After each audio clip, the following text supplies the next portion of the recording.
माझा आवाज ऐकू येतोय का? ध्वनीलाच विस्तारित केलं की ते संगीत होतं.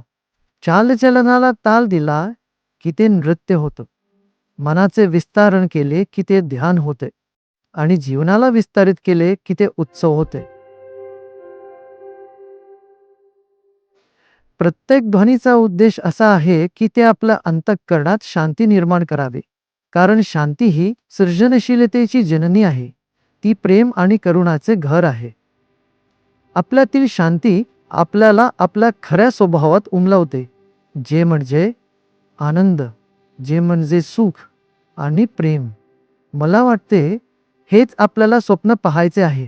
अशा जगाचे स्वप्न जे उत्सवाने भरलेले आहे, करुणेने भरलेले आहे आणि एकात्मतेने नटलेले आहे. 3 वैज्ञानिकांनी गेल्या वर्षी जाहीर केले की हा जग अस्तित्वातच नाही. हे सर्व फक्त कंपन्या आहेत. आपण आपली उपस्थिती आपल्या कंपन्यांमधूनच जास्त व्यक्त करतो. म्हणूनच आपली उपस्थिती सकारात्मक असली पाहिजे. ध्यान हा त्याचा मार्ग आहे. मी त्याला मानसिक स्वच्छता म्हणतो.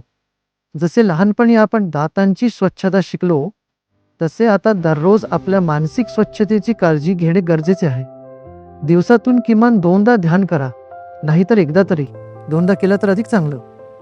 बस एवढ्यानेच आपले चैतन्य मन उंचावलेले राहते आणि आपल्या चेतनामध्ये नकळत शिरणारा ताण आपण सहज रोखू शकतो.